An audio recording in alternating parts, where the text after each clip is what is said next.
आपण पाहताय माय माऊली news channel. पाहूया महाराष्ट्रातील वर्तमान घडामोडी। नांदेड जिल्ह्याचे पालकमंत्री आदरणीय अतुलजी सावे हे दिनांक 30 ऑगस्ट 2025 रोजी पूर परिस्थितीच्या पाहणी दौऱ्यादरम्यान बिलोली तालुक्यात आले असताना मौजे कासराळी येथे भारतीय जनता पार्टीचे बिलोली तालुका अध्यक्ष श्री मारोतराव गंगाधर राहिरे यांनी पालकमंत्री यांना भेटून बिलोली तालुक्यातील मन्याड नदी आणि मांजरा नदीच्या आलेल्या पुरामुळे बाधित गावातील नुकसानी संदर्भात निवेदन दिले।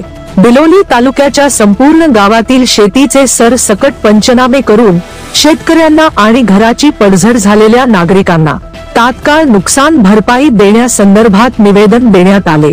या प्रसंगी देगलूर बिलोलीचे आमदार आदरणीय जितेश भाऊ अंतापूरकर, भाजपाचे लोकप्रिय जिल्हाध्यक्ष श्री संतुकराव हंबर्डे, बिलोली तालुक्याचे नेते श्री लक्ष्मणराव ठक्करवार, श्री बालाजीराव बच्चेवार, श्री माणिकराव लोहगावे, श्री श्रावण पाटील भिलवंडे, श्री उमाकांतराव गोपछडे, श्री चंद्रशेखर पाटील सावळीकर, श्री राजेंद्र रेड्डी तोटावार, श्री शिवराज पाटील बोधने आणि नांदेडचे जिल्हाधिकारी आदरणीय राहुलजी कर्डिले, उपविभागीय अधिकारी सौ क्रांती डोंबे, तहसीलदार श्री गजानन शिंदे आणि इतर सर्व अधिकारी तसेच बिलोली तालुक्यातील असंख्य कार्यकर्ते, पदाधिकारी व शेतकरी बांधव मोठ्या संख्येने उपस्थित होते। माय माऊली न्यूज चॅनल साठी शिवदर्शन स्वामी, जिल्हा प्रतिनिधी नांदेड, दक्षिण विभाग।